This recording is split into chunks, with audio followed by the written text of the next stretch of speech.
He ponders on a bridge and thinks that Senya is certainly alive if she came to find him like this. But how could she have known it was him? Did she see his soul like Tempest did? Or was it perhaps because of this necklace? If she truly knows about the reincarnation, sending a hallucination means that she's in a position that doesn't allow her to be here physically. The only thing that could force her to do that would be sealing. But did she do it herself or someone else? Perhaps it could be even the Demon King, but either way, she can't come next to him. So he gets it. She found him first, but now, he will have to find her in return. Gargus comes next to him and asks why he ran in such a hurry. Eugene notes that it's nothing for him to worry about, and they should get going already. He tells him about his wishes to see the red flame method, as he has learned the white flame method, a much more potent and interesting method. Eugene notes that he's just curious about it. Gargus says that it's not that difficult to show, and rips his shirt off with his ripped body.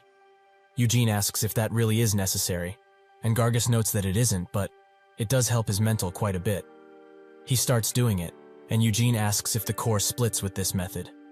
Gargus explains that if one were to use the original red flame method, the core wouldn't split, but his family has succeeded in increasing the stars of the red flame method to 5, thanks to the countless efforts of his ancestors, of course.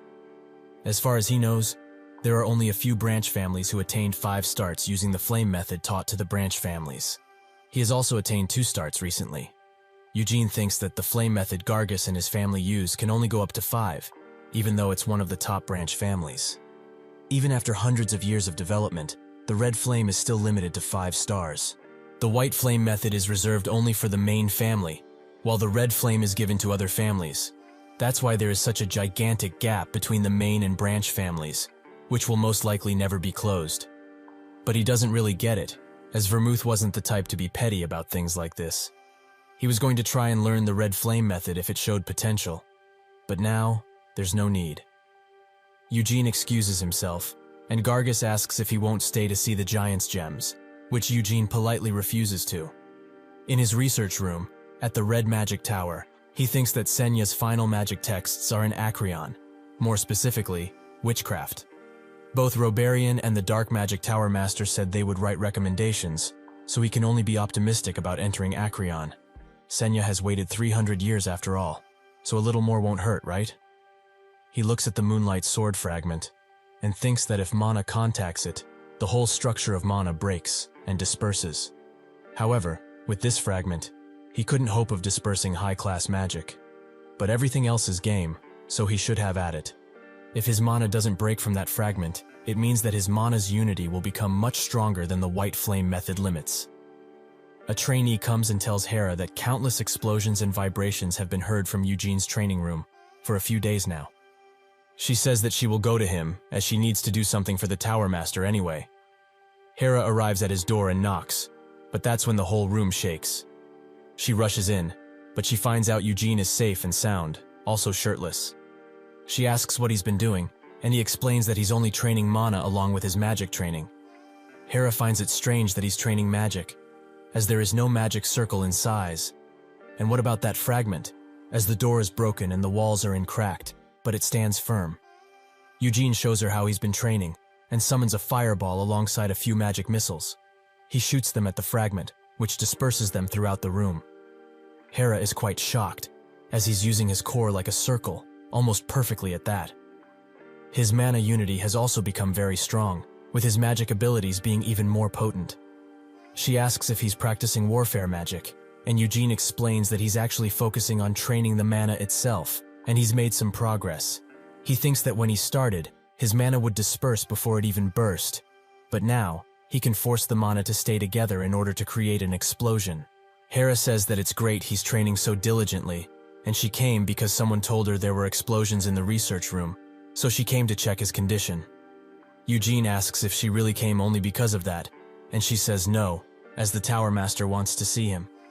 Eugene picks up his clothes, and asks if he's on the top floor, as he will go to meet him right away. Hera tells him that he isn't there, but actually inside of the Royal Library. Acreon. In Eroth's capital, Pentagon, the center is shaped was created by the 5 magic Tower Masters. That's also where Eroth's castle, Abram, sits.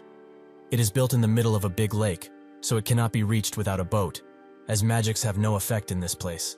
This is because of the demon sealing circle that surrounds the area, which was gifted by Senya to the royal family as a token of friendship, and it stands even now, hundreds of years later. Eugene thinks that this is plain crazy, as he has come to understand a bit of magic since he came to Eroth, but it feels downright impossible to create such a gigantic circle. Hera asks if he would like to visit Abram, and he notes that he was just looking because it looks nice, as it's not a place one would visit only because they wanted to. She notes that his words are correct, as only the magic tower masters and high nobility are allowed inside. Even the tower masters can't use magic in there, and the only ones who can would be the royal family and the castle mages who have sworn absolute loyalty to them.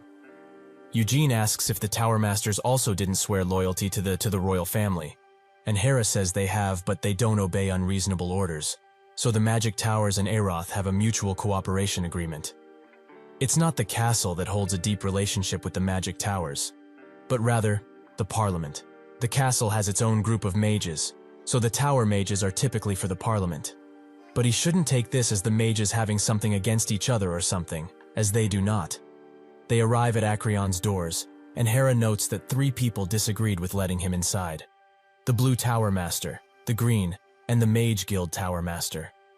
If he can somehow gain their recognition, he will be able to enter into Acreon easily. She also notes that this is as far as she can go, but she still wishes him luck, and urges him to not be nervous.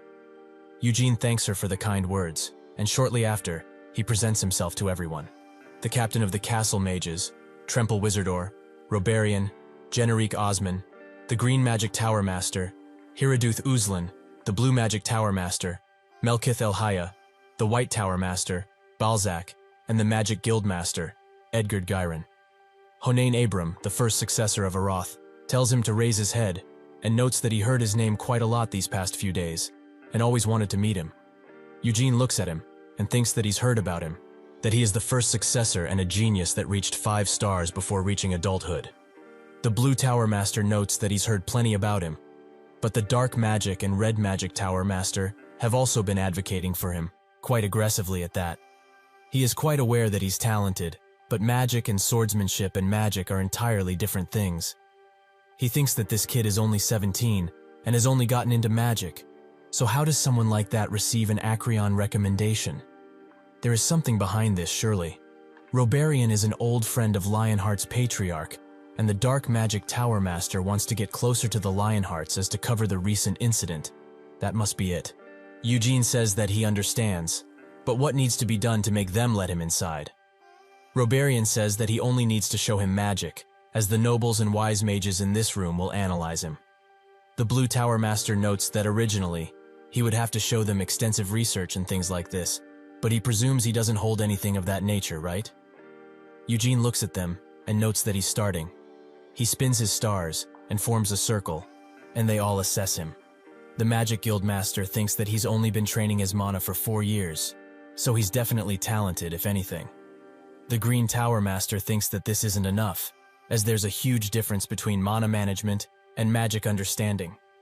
Eugene summons a few spells and changes between them perfectly and seamlessly. Tremple watches closely and notes that for one to do what that child just did, they must have perfect understanding of magic. The Green Tower Master asks if he can use magic while also using the sword aura, and Eugene smiles. He pulls out Winid and maintains both perfectly. The Blue Tower Master notes that his circle is still intact, and even though he is using his core as a circle, it functions still, as a core should. Quite amazing for such a young lad. Roberian asks them what they think about him, and the Green Tower Master notes that they will have to discuss it thoroughly. Roberian agrees and asks Eugene to go outside for a little. With that, he leaves, and the Blue Tower Master immediately starts interrogating Roberian. Did he really not guide this child in any way? Roberian notes that he has told them multiple times already. He did not guide Eugene one bit, and that child has only read the Red Tower's introductory texts to study magic by himself. The Blue Tower Master wonders if it's really possible for one to read only introductory texts and achieve that level of understanding. Edgard notes that he's a Lionheart of the Kiel Empire, and also a descendant of the Great Vermouth. It is know how great his blood still is throughout the continent, right? But what did they think, as he could sense that Eugene was a genius from the start? Melkith adds that Eugene showed them magic fit for a first circle, but its power far exceeds that. They probably all felt it, right? The purity of his mana, the preciseness of its arrangement, and most of all, the unity of his mana. They will have to check, of course, but she doesn't think even a fourth circle would be able to deactivate his magic. The Magic Guildmaster says that still, he's too young. He might be a genius, but they shouldn't hurry, as he's still growing.